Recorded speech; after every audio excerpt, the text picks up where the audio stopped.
And good morning. It's 7:03 on this Tuesday, August 11th. It's time to head to Studio B for Coleman and Company. Hello, everybody. Welcome on a Tuesday. Today is the 11th of August. If you can believe it, summer is rapidly flying by. We are happy to be on the air each Tuesday at this time for Vanderbilt Wilson County Hospital. Today, we've got a guest from Mount Juliet that we'll turn to in a moment, but a couple of things I want to make you aware of. In May, Vanderbilt Life Flight placed an ambulance at Vanderbilt Wilson County Hospital to help serve non-emergency patients discharged from the hospital and for non-emergency or emergency transfer from Vanderbilt Wilson County Hospital to Nashville area hospitals. The move helps support the ambulance services of Wilson County Emergency Management Agency, so they will have more availability to respond to emergency calls. In all, Vanderbilt Wilson County Medical Center will invest almost $1 million opening the new ambulance base. And Brian Newberry, the EMS chief with WEMA, says we welcome the support that Vanderbilt Life Flight can provide with the transport of patients from Vanderbilt Wilson County Hospital. This allows more WEMA ambulances to remain in service for emergency 911 calls within the county. Life Flight has already been sending ambulances from Nashville to assist on an as-needed basis. And more investment here. On July 16th, about a month ago, Vanderbilt Wilson County Hospital's emergency department will transition to become part of Vanderbilt University Medical Center's Department of Emergency Medicine. The Vanderbilt Wilson County Hospital Emergency Department has previously been staffed through physicians from a contracted agency. This transition will involve Vanderbilt University Medical Center hiring 7 new emergency medicine physicians in addition to 2 who already practice at the hospital. Additional staffing will be provided by physicians from the department who also work at Vanderbilt University Adult Hospital. Eric Hess, MD, MSc, professor and chair of emergency medicine at Vanderbilt University Medical Center, says this is an exciting time for Wilson County residents, for Vanderbilt Wilson County Hospital, Vanderbilt University Medical Center, and the faculty and staff of the Department of Emergency Medicine. We look forward to serving the community by treating each patient who seeks emergency care with dignity and respect, and by delivering the same high-quality care at all of our emergency departments. So, a little good information there about Vanderbilt Wilson County Hospital, and with that, we'll turn to Chief James Hambrick of the Mount Juliet Police Department, who is my guest from Mount Juliet this morning. Good morning. Good morning, Cole. How are things? Hey, we're good. Well, you had a meeting last night, a Board of Commissioners meeting, and did you go? I wasn't there last You night, weren't but there last night. Do you know anything about short agenda? Pretty short agenda. short agenda? They didn't need you. Correct. Well, you come here from time to time. Of course, we have Kenny Martin, who is the what is he? City manager. He's the city manager, of course, and occasionally, while we let the fire chief come in here, old Jamie, and you're here today. Any big news lately? From time to time, if anything big is happening there, you make the television. You've got some. They show you occasionally. You got another one or two that gets their noggin in front of the TV camera. Yes, we one of the main things that's happening now. We're talking about our Guardian Shield program, which is our automated license plate reader program, and that has been very successful already. Already, just from pulled up the numbers, and we're for stolen vehicles, 26 stolen license plate, 12 license plate, and we had 1 missing or runaway juvenile, and then 6 wanted people apprehended through that system. So, just because somebody's in a car and you detect how the license plate is what's put into the database as stolen, either stolen plate, stolen vehicle, and or wanted individual. So that license plate, the number and letters are there in your database. Right. And when one matches that, Correct. it throws up a red flag. Correct. And and Well, it it's been seems to be working really well, working real well. and and that ought to be a deterrent. They ought to stay away from that, Julia. Well, preferably there's somebody get the word out, but it has one, the way we wanted to implement and set it up is to have various cameras in the throughout the city, especially through our entrances and exits of the city. And what has happened is that we have them eventually, when the whole program is set up, we'll have about 41 cameras throughout the city. And the purpose for that, How many you have now? we'll have about 30 some odd that is up now. And you're going to have 41 eventually. 41 eventually, So another total. 10 or 11. And what we're doing is trying to eliminate when we encounter or when these license plates are identified and they are confirmed through our communication system, then we're trying to eliminate any high-speed pursuit or pursuits throughout the city. And so with these cameras strategically placed, we can do more intercepting than having to pursue throughout the city. That, as you know, is dangerous in itself. Oh, yes, certainly is. And then, of course, there's sometimes there's wrecks, and I know you've got insurance, but if you lose one, you don't get it replaced the next minute. There's a little downtime there and all that inconvenience. This avoids some of that. Correct, and then that's our hope and that's our design to, again, because of where they're placed, we're able to track the movement of the vehicle, and so we've been. It's been a great tool for us. Now, you're probably not the first to do that. You're No. probably the first in our area, surely in Wilson County, I think. And, but are other people going to this? You hear much about that, or is yours more like a pilot program? Well, no, they are other cities and entities that have a program similar. Yeah, even Lebanon, I believe theirs are mobile, so you can have these license plate readers on actual vehicles, but they're mobile. Ours in Mount Juliet, they're fixed position cameras. Well, do you know of others that have the fixed position cameras? Yes, other cities. Some in Middle have it. Tennessee? Yeah, okay. Hendersonville, different ones. Okay. Have these. Well, unfortunately, people resort to stealing, taking something that's not theirs in a car, doesn't belong to you. I guess there's a lot of reasons that is done, but something like this to avoid maybe having to chase and to get apprehension. Sure. And the word gets out about that, maybe they'll find something else to do. And it is, and it's again, it's been a valuable tool for our department.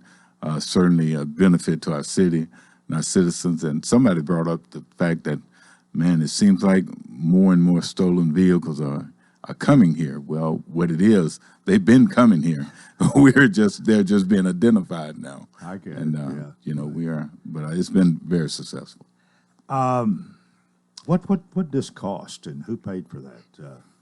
It was budgeted. The city commission voted to fund the program, and it's been, again, man, it's just been tremendous. But we'll have 41 fixed cameras Right. inside the city limits of Mount Juliet. Correct. And I guess mostly on the main roads.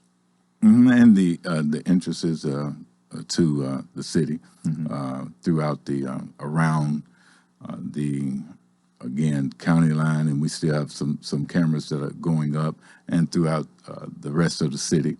Also, what we've had is neighborhoods ask us about how can they participate or can they get a camera system in their neighborhood. And so the vendor that we chose is working on a program now to whereby the neighborhood can have a camera that can be synced, and we have that shared information.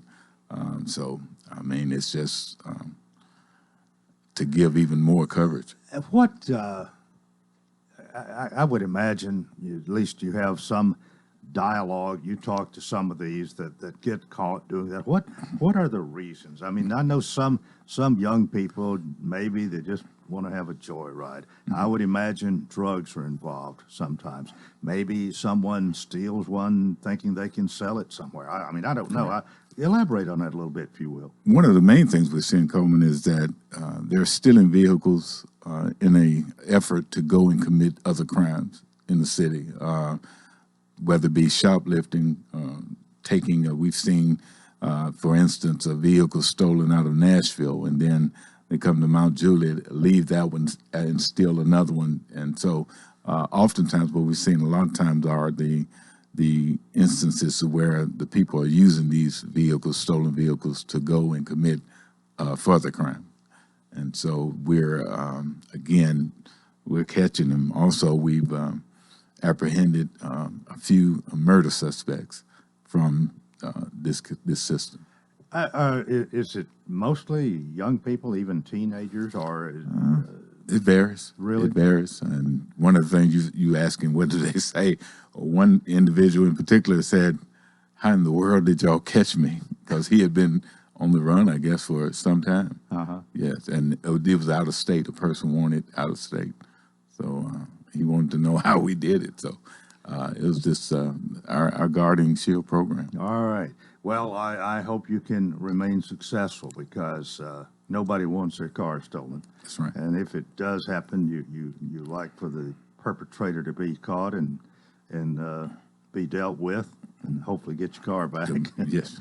And, if they don't wreck it or something. Mount Juliet Police Chief James Hambrick is with us. It's time for us to take a break. A reminder, our program is presented by Vanderbilt, Wilson County Hospital, here on Coleman and Company, FM 98.9. And it's now 7:16. Let's see what's happening on the roadways. Thanks to Absolute Kubota and Rental Lamprey, quality tractor implements, including cutters, finish mowers, box blades, tillers, and more. 5-year gearbox warranty. Extremely durable and well built. 1325 West Main. Now at traffic, here's Chuck. Good morning. We're still looking live here on 24 westbound, where there's still rerouting traffic off the interstate on 24 westbound here on to Harding Place. The accident reconstruction team is still on the scene out here from that fatal crash. Again, what a mess trying to get out of Murfreesboro, Rutherford County, headed towards Nashville using 41 Murfreesboro Pike, and that's no picnic. Donaldson Pike right at the interstate. They're still working that accident. Bars Music City Soul Food is now open behind the Bank of America on Nolensville Pike at OHB. Check them out, barsmusiccitysoulfood.com. I'm Commander Chuck. You're on time traffic. Renewal happens here at Lebanon Center for Rehabilitation and Healing. Lebanon Center for Rehabilitation and Healing has experienced new leadership and a new atmosphere. Same location in the heart of Lebanon, 731 Castle Heights Court on the Castle Heights campus. Lebanon Center for Rehabilitation and Healing is providing 5-star clinical outcomes to short-term and long-term care residents. Call 615-444-4319 for a tour and to experience the new culture. Renewal happens here at Lebanon Center for Rehabilitation and Healing. And we continue here on this Tuesday morning. Our program presented by Vanderbilt Wilson County Hospital, and Mount Juliet Chief James Hambrick is here. I just asked you as we went off the air there, are you hiring anybody? And that I asked the right question because you want to talk about that. Yes, we again had 3 positions that we have to fill, and 2 of those were budgeted positions, and then one was we had Detective Shelton, Sergeant Shelton retired, so we have to backfill and fill his position. But through this time, we had so many applications brought in, and that's something being said. To give you an example, after the Ferguson incident with Mike Brown, there seemed to be a drop-off of interest in people wanting to be law enforcement officers. So we would have a position open, and you would have very limited amount of applicants apply for it during that time. During this time, in the civil unrest and everything that we're seeing after George Floyd, I was encouraged because we've had an abundance of applications come in, and very good and qualified candidates applying. And so we couldn't interview all of them, but we had a great pool of candidates that we interviewed, cut that process down to 10 individuals for these three positions. And as I was telling you, man, if I had 10 openings, man, I would hire all 10. It's just had that quality of applicant. Do they come from all over? Most of them here in Middle Tennessee or even Wilson County? Wilson County, all over. Metro, Nashville, San Francisco. I mean, out of other states. And You've got the three chosen? yes. Do they know it? They may know it now. May know it now. Hopefully they've gotten the word. When will they be coming on board? Hopefully, now the process is we got to still do backgrounds. They've been given probably a conditional offer. Now the background that's hinged on the background, drug screens and things like that. Okay, so that's the procedure that you go through. Correct. You make sure they want it before you start checking into their background and so on. So they are a potential hire if they, and I guess that's an agreement from both sides here. If they check out, they've got a job, and Correct. And you're not going to change your mind. What do you look for? I'm sure you want somebody who's got a clean track record and the drug screening goes well and all that. But the character and there's a lot. Sure. It's a big choice, and you have the final decision, I believe. Correct. Yeah. Well, just good quality character with integrity here. To hear that, and what we do is most of the cases. Sometimes we'll put out an application for just certified officers. So that means they have to be certified. They've been to the academy and they're certified. They're either with an agency or have been with an agency, but they're still certified. Then there are times when we do certified and non-certified. But in those instances, the character of the individual is what we look for, and somebody that again seems to fit with the mission through the questioning and everything that we go through, the interview process that we do. Want to know that somebody will be able to adapt to the way we do things in Mount Juliet, because not every place in law enforcement have the same mission or the way they do things the same. And so we just want to make sure, because I'll say this, that when you have people that come from an agency, a large agency, that, for example, we have somebody from Chicago PD that works now. Well, we know Chicago PD, he was busy. I mean, just going. And so can you transition to a slower paced area in policing? And for some, that's been a challenge. They thought they could come and wanted to do that, but when they got here, they didn't stay because it was a quote too slow for them. Are they really bored? Maybe. But that's a challenge. Not everybody can adapt. What are these three going to be doing? On patrol. Be on patrol. Okay, all three will be patrol. Yeah, we'll backfill internally to fill somebody from the detective division. Right. How big is your what's all together? How many people in the Mount Juliet Police Force? Officers, we have certified would be positions, 64 certified positions. Then we have another 20 or so, 20 some odd personnel that are support of records and dispatch. Animal control is even under the police department. And our evidence. You got less than 100 people, though, in total. Total. Paid. Full-time paid. And then we have another about 15 or so reserved. It means they're non-paid, non-sworn, but they assist us greatly, our reserve officers. And we can do what we do in Mount Juliet without them. When are they called on? Is it more emergency situations or? It's hard to say gatherings, but there's not been many gatherings. Well, they're certainly utilized in Christmas parade, high impact areas and high times of seasonal times with the holiday shopping and things like that we try to have extra coverage in the city. But also they come out periodically. Their training, they have to have just as much training, if not more than we do, that full time, because that's been mandated. And they go through training and they have different levels. Well, somebody that would serve in that capacity as a reserve and non-paid is pretty dedicated, aren't they? Pretty dedicated, and it's an investment. They have to buy all the equipment. They buy their own equipment, and it's a hefty price that they have to pay to want to be there. Is part of that maybe anticipating eventually getting on the police force? Part of it is, and some transition that way for sure, but most just have a heart to do it and have jobs that certainly pay more than what they would make in law enforcement anyway. And so, but they have a heart to want to do it, to want to help, to want to serve and protect it. No, one other thing I was just thinking about, and you talking about hiring people here, and I don't know. It doesn't sound like you have to do a big sales job if you've got that many people. Even after initial interview, 10 of them were chosen to interview with you, and then you got to choose 3 out of that.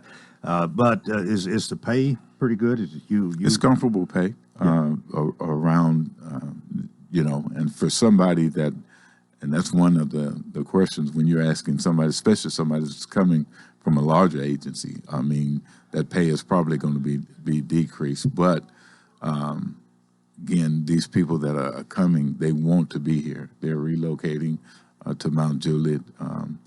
Most of them have said they watched us. They follow us on social media. They like the way we doing things. They want to be a part of that culture.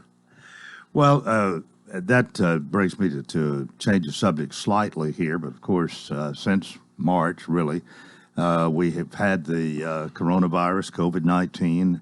I don't think there's probably been as many people traveling as before. Maybe you've had a little downtime as far as the heavy traffic in Mount Juliet.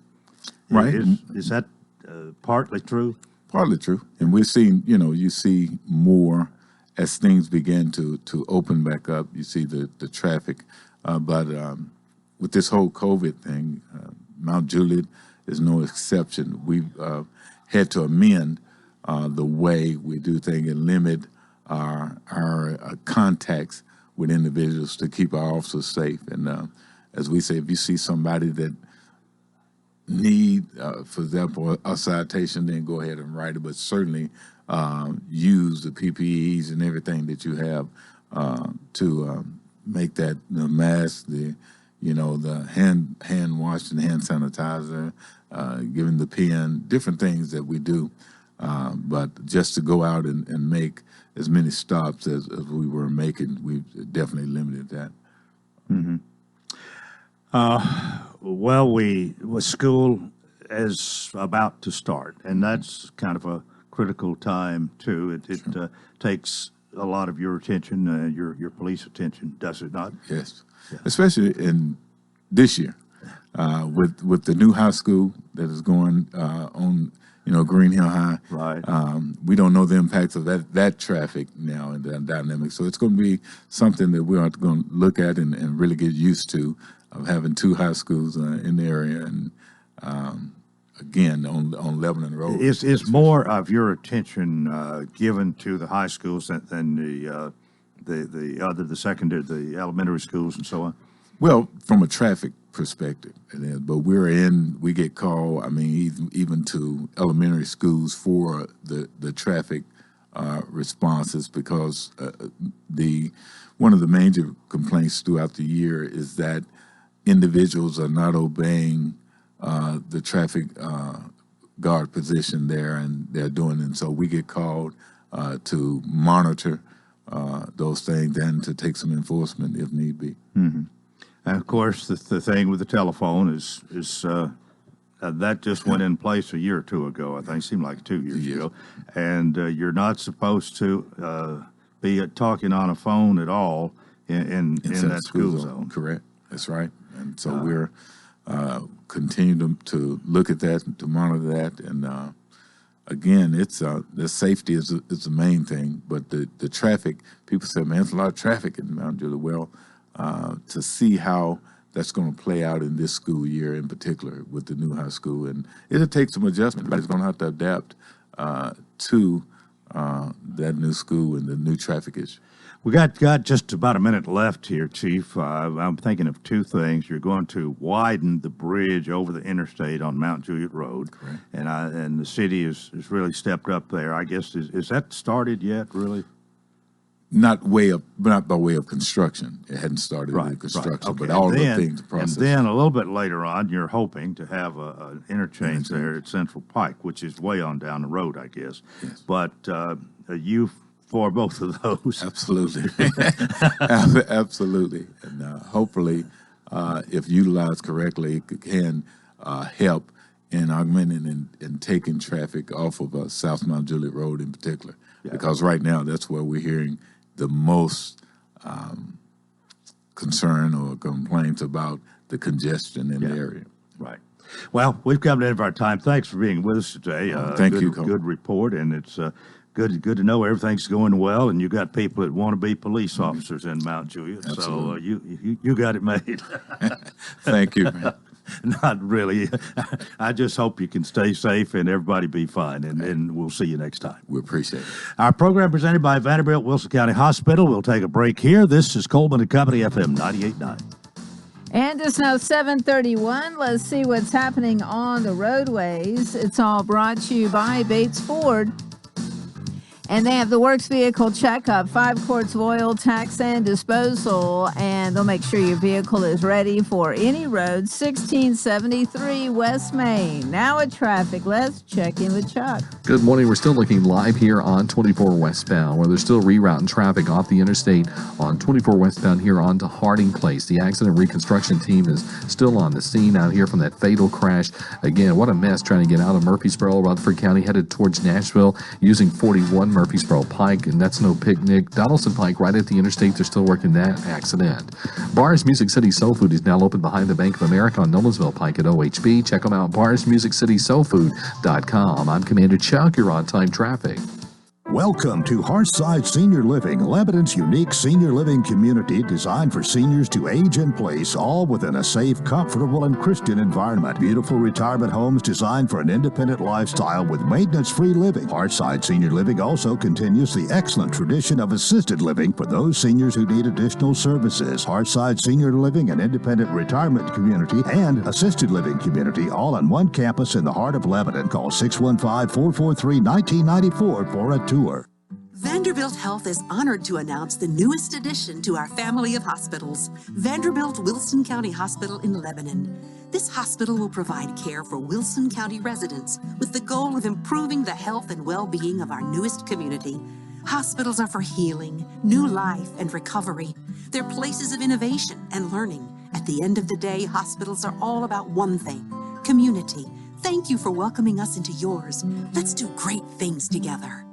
Scattered showers are in the forecast today. It's not going to be a complete washout, but do plan on packing the umbrella. Highs this afternoon will top out in the low 90s. On Wednesday, showers and storms are likely once again. Temperatures on Wednesday climb into the upper 80s. For Thursday, scattered showers will be moving through the area. This weather forecast is brought to you by Walker Auction and Realty, professional auction and real estate services. Get top dollar for your home, land, or personal property. Log on to MikeWalkerAuctions.com. They know auctions. Let's look at your forecast. I'm meteorologist TJ Scott. Coleman and Company, welcome to part 2 of Tuesday morning. Sean Dozier's here, and that means it's time for us to talk about Hearthside Senior Living. Good morning. Good morning, Coleman. You doing okay? Yeah. How are you? I'm doing well. I don't ask about you too often, so how are you doing? Well, if I'm here, everything's lovely. Good. Well, Good. usually. Hearthside Senior Living, Retirement Assisted Living Community. Sean Dozier didn't start it, but he's doing a good job as Executive Director and comes here each Tuesday to talk about it. You go back to 1994. Yeah, I really do enjoy talking about the history and talking about those folks that started it back in 1994. It was a dream, really, Coleman, really in the late 80s to start a place, a Christian place where people could, retire, live this season of their life in a safe, comfortable, and really a Christian environment. And in 1994, College Hills, of course, broke ground on Hearthside Assisted Living. Actually, it was independent living when they first opened, and then they switched over to assisted living. And it's been just a wonderful tradition through the years of serving, hundreds of people through the years during that season of their life. Probably thousands. Yeah, you're right. And then in 2010, they broke ground on the independent living homes, our 30 beautiful homes, 2 and 3 bedroom homes. I like to say maintenance-free living. And that has just been a tremendous success. So the campus, Hearthside Senior Living, is just a wonderful place where people can live whatever season of life they're in just a wonderful, wonderful atmosphere. And some people do transition from the retirement community over to assisted. They do. They do when they get to a point where they need just a little bit more assistance with their meals and medication and housekeeping and laundry. Maybe they need some more socialization. They move on up. And that's the way it was designed. You move into our independent living homes, and then you transition eventually, if you want to our assisted living. And that has worked quite well. As far as COVID-19 goes, you're still doing well? We're doing well. No cases of COVID-19, and we're grateful for that. We're still washing our hands and practicing social distancing. All of our residents and staff are wearing their mask. They're into it now. They have to get on me for not wearing my mask more than anybody. So everything's going well, and nobody's. We have to report it. If we have a case, we might eventually have a case or two. So we'll report that. But we've got a plan in place to handle that. Well, that is good to know. And of course, you've got Betty Kelly. Betty Kelly. She works our activities director. Janet Presley works our front office and does all of our admissions. We've had several admissions these past few weeks, and we're grateful for that. We've got a lady that's interested in moving in later this week. So our admissions are still going strong, and we're grateful for that because April and May, we took a kind of a nosedive, and now we're building back up. And people are getting out, taking our virtual tours. In fact, you can go online at hearthsideliving.com or go to our Facebook page, and you can actually fly through one of our rooms or actually fly through one of our houses, and see how it really is. So we encourage people to do that. And if you're interested in assisted living, we do have a large room available, a medium room available, and a couple of small rooms available. So give us a call at 615-443-1994 or go to our website. You can find our contact information there. But we are open for business, and we'd be glad to talk to you. Well, you've had a lot of satisfied. I'm not sure. When you get to that point in life, we may not really want to have to do that, but if we have to, got a wonderful place like Hearthside to go to. And it's not something that you necessarily desire to do, but some people embrace it. Some people really embrace it. I need this help. I need this assistance in this time in my life, and so a lot of people embrace it. And I tell people all the time, when people move in, they think, well, is my mom or dad gonna thrive, or are they going to decline? And most of the time, they really do thrive because they get 3 meals a day consistently. They get their medication consistently. They get activities, that socialization, and so they really do thrive. I remember Ronnie Marks telling me his mother, it extended her life 10 years because of that care that she got at Hearthside. So I always remembered Ronnie saying that, and it really is true. It really is true. Yeah. Okay.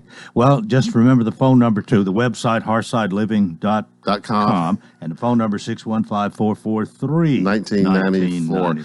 My heart said hello. My wife teaches 4th grade at Coles Ferry.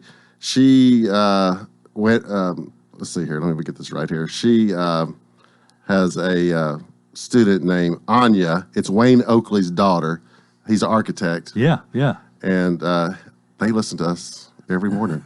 Good. Maybe our youngest audience member, but she's in 4th grade. Anya at Coles Ferry, and her father, Wayne Oakley. You know Wayne? I know Wayne. He's an architect. I guess. Yeah. He's a big UT fan.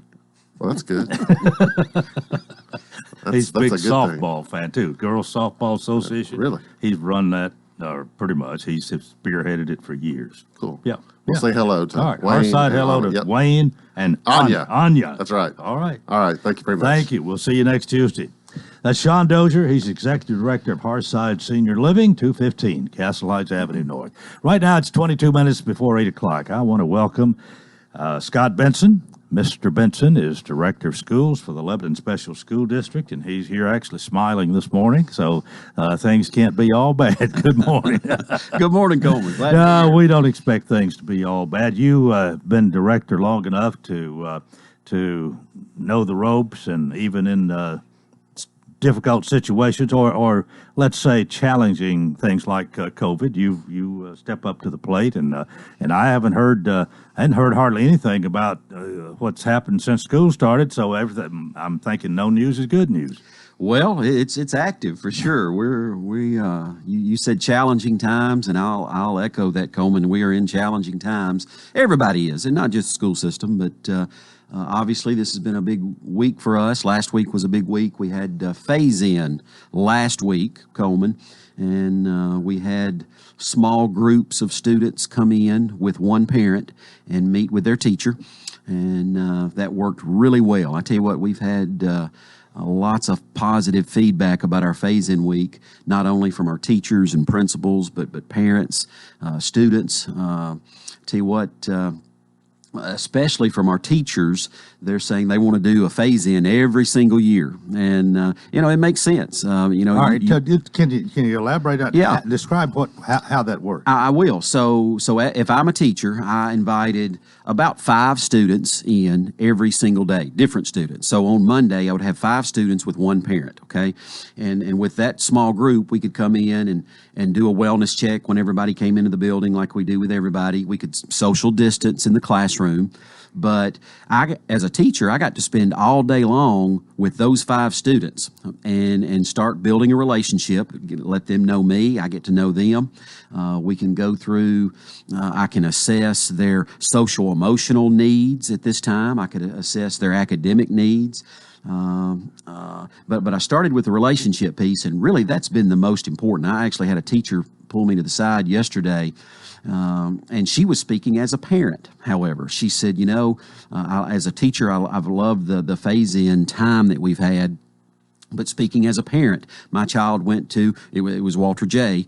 Middle School, and my child was so excited when they came home from being in with a group of 5 students all day long with their teacher, came home and knew about the teacher, knew about the teacher's family, about the teacher's dog, and that goes a long way in forming that relationship, and that's how you get to know people. And as educators, we know that that's the most important thing. That's the first thing we have to do is form that relationship before we can successfully engage and teach a student and for a student to learn. So it was, and I left this part out, and this is very important as well, Coleman. So when a student and parent would leave the phase-in day, they would have all the materials that they would need, textbooks, hopefully the technology. Some of it has come in, not all of it has, so we're working through that. But all the passwords and access, the teacher would help the parent to log in to everything they needed to log in. So the thinking there was, we've said all along the 3 scenarios that we've planned for the school year, other than the virtual academy, which runs separately. The traditional model where we're in school and it looks practically normal, other than the safety precautions. The hybrid model, which is where we're starting with an A-B schedule, where students learn from home a couple of days a week and learn from school a couple of days a week. And then the distance model. We've said all along we're probably going to see all 3 of those scenarios during the school year, and I still believe that. But after going through a phase-in time, we really feel that we could transition from one scenario to the next tomorrow or next week, and everybody's going to know exactly what to do at that point. So phase-in was last week, and that went exceptionally well. This week, we are starting our A-B schedule. So yesterday, Monday, was the flex day, and on Mondays, the majority of our students are not at school. We have small groups of students who come to school for different reasons, by invitation. And we ran buses yesterday for a small number of students.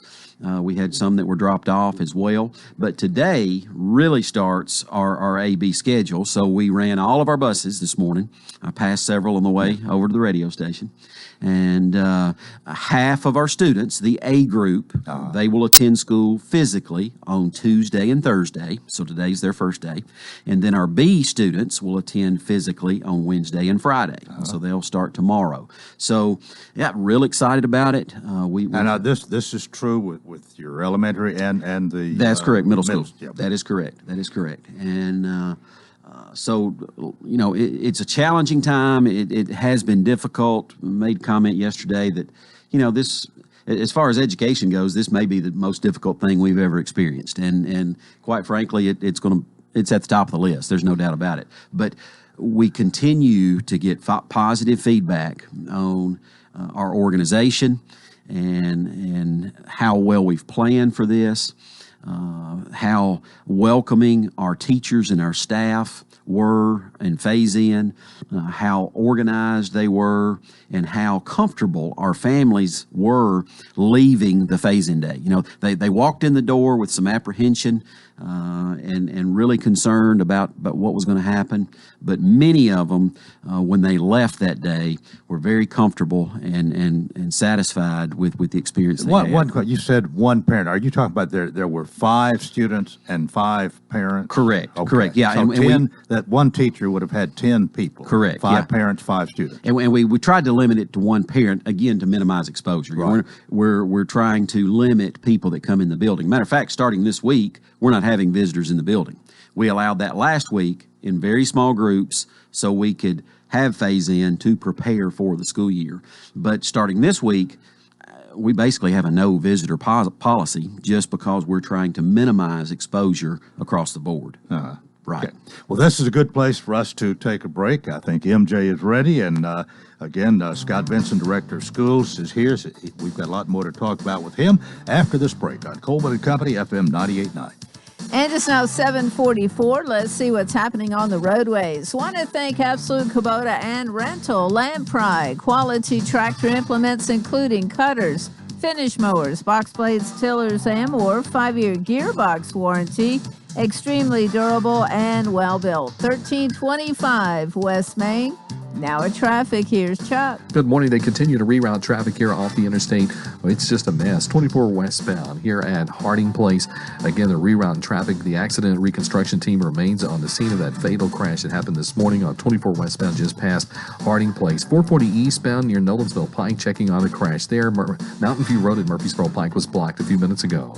Hey, Prince's Hot Chicken is the original hot chicken in Middle Tennessee. Log on to their website at princeshotchicken.com. I'm Commander Chuck. You're on time traffic. 71 degrees all the way. 73 degrees, please. So what's your perfect degree of comfort? We'll help you find it with professional Rheem HVAC service that'll keep your home comfy year-round, save on energy costs, and may qualify for utility rebates and tax credits. So enjoy a new degree of comfort. 72 degrees, and I'm good to go. Financing available through TVA's Energy Right program and your local power company. Call Randy's Heat and Air 237-3604.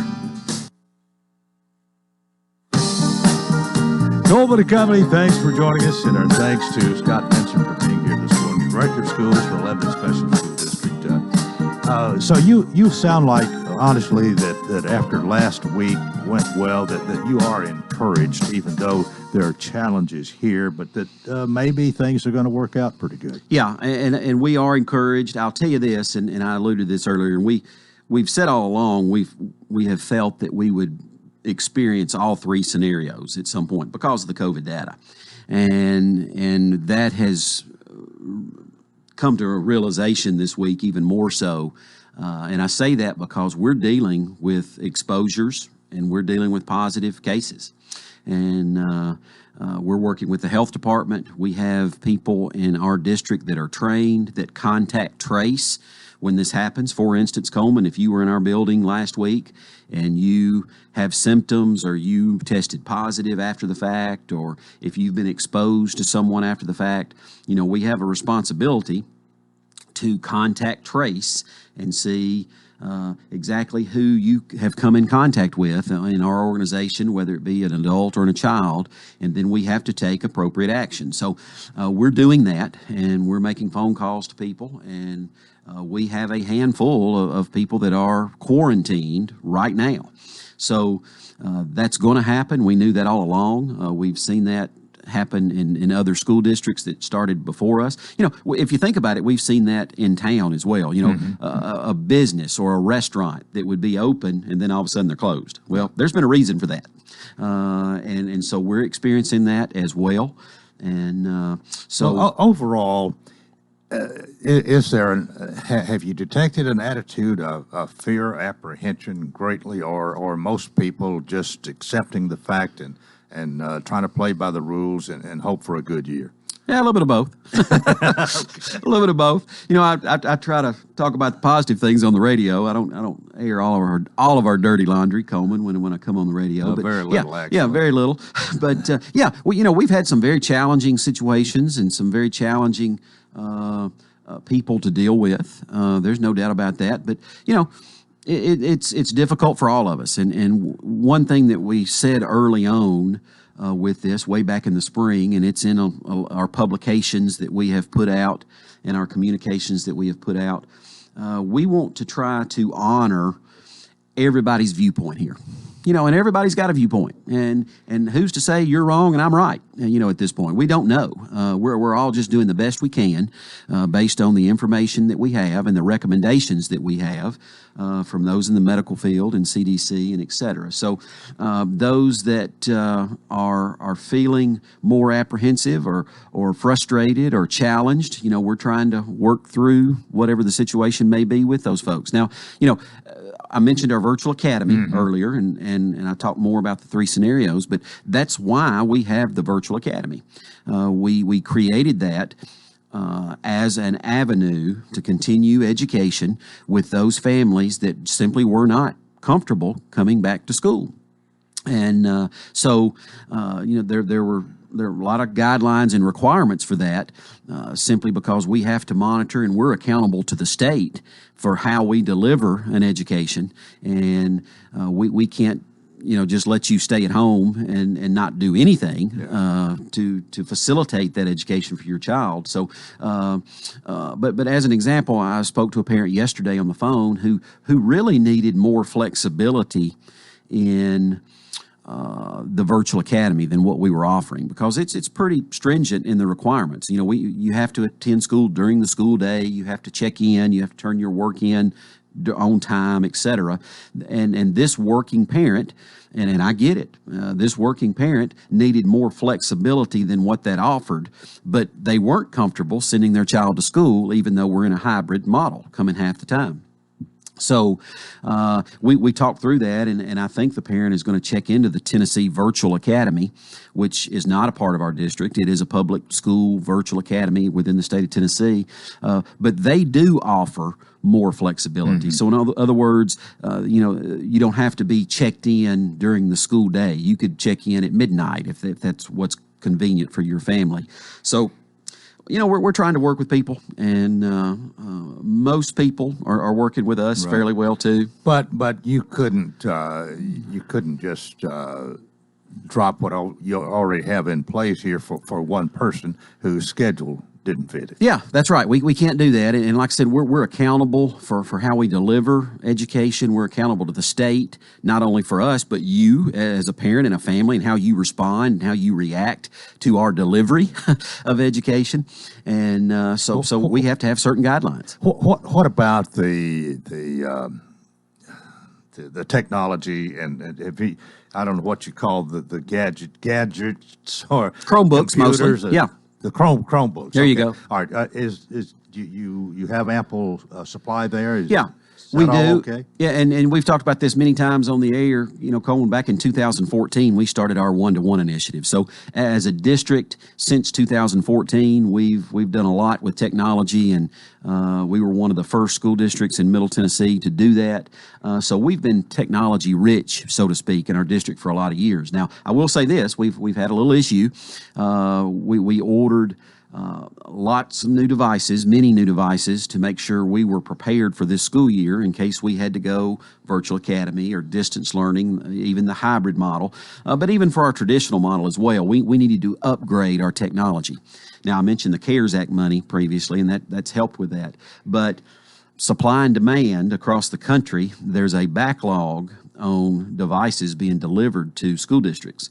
Even though we got in line for our devices way back in the spring, we have had some delays. Now, we have received many of our devices in different categories that we have ordered.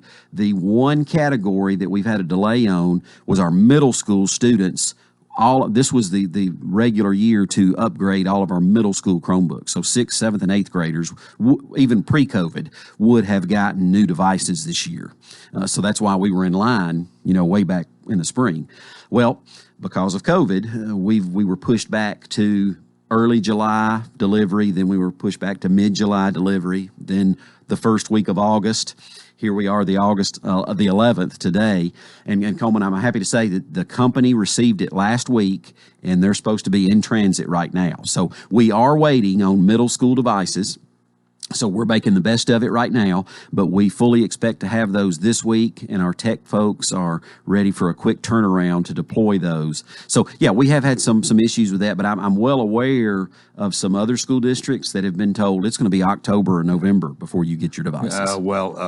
A week or 10 days is a lot easier to cope with than a couple of months. That's correct. It's a hardship and it's an inconvenience, but I'm going to be very grateful when that truck rolls in this week.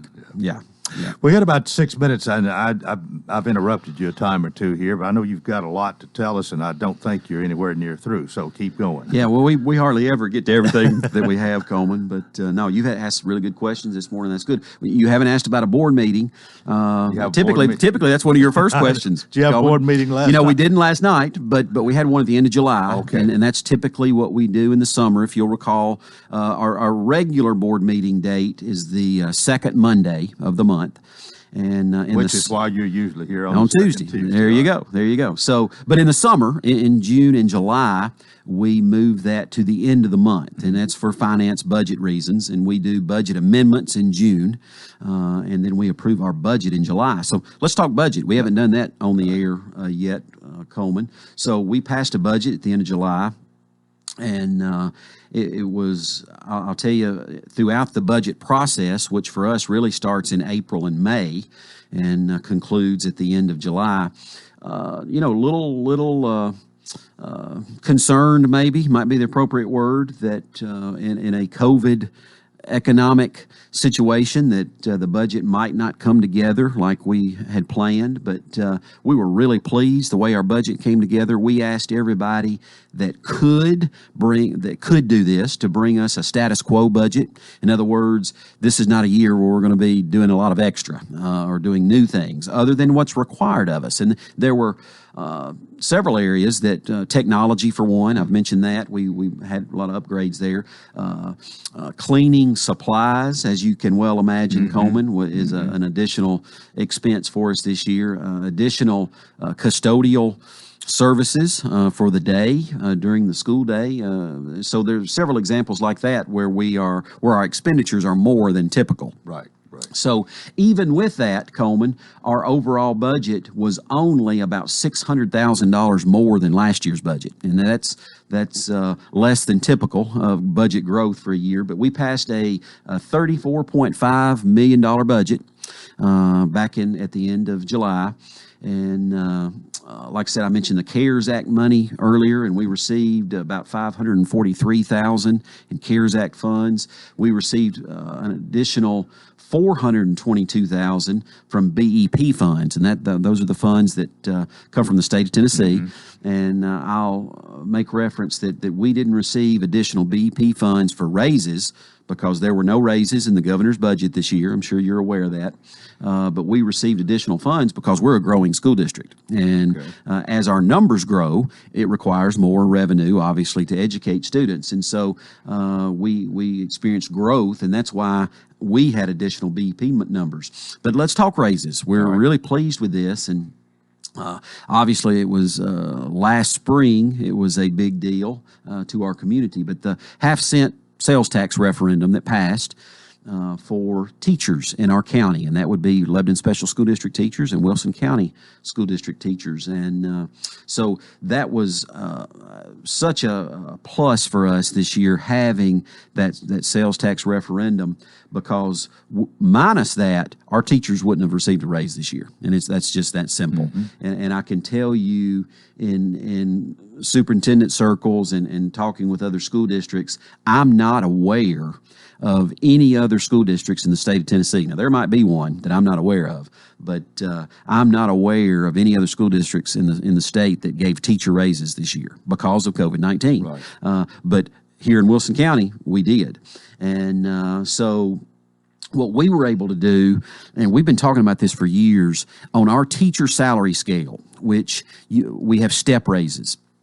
And so every year that you gain experience, you take a step up on the scale. Well, there was no rhyme to reason to our pay scale, the step scale. So one year, Coleman, you may have had an increase of $59, just as an example. Yeah. Well, another year you might have had $3,200 as an example, and everything in between. So what we've been wanting to clean that up, we just haven't had the resources to do that because it was going to cost us too much money in a typical. Well, with the sales tax referendum, that was going to generate enough revenue, even in a COVID-19 budget where our revenue projections were conservative.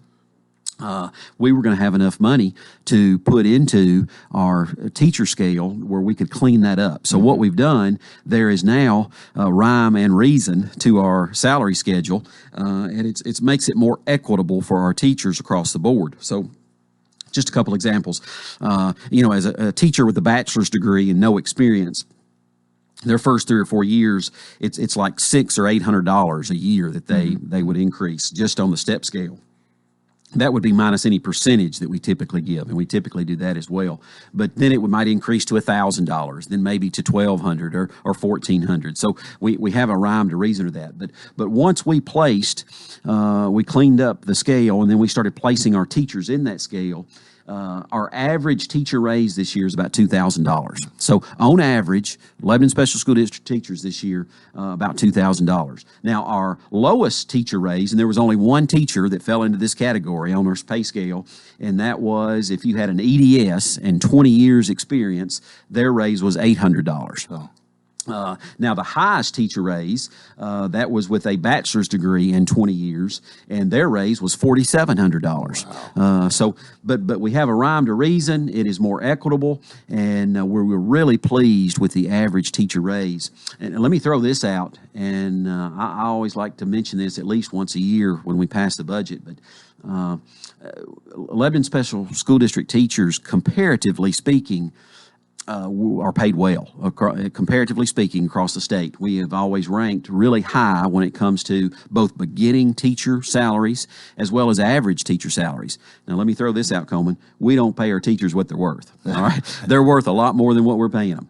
But it's been for many years a point of emphasis to pay our teachers well, and so I can tell you this: our beginning teachers with no experience in a bachelor's degree, last school year, the starting salary was $43,600. Okay, this year with our new teacher scale, they moved to $46,100. Right. So that's a significant jump, and I would say that puts us probably in the top 2. Just from my research in the state of Tennessee for beginning teacher salaries. So we're really proud of that and happy to do that. We're grateful to the voters that voted the sales tax referendum in, so we were able to do that this year. We are out of time. I hope we've covered enough today. Thank you so much for being here. Yes, sir. Just wish you well, and we'll see you next month. Scott Benson, Director of Schools. That's it for Tuesday. Hope you'll join us tomorrow.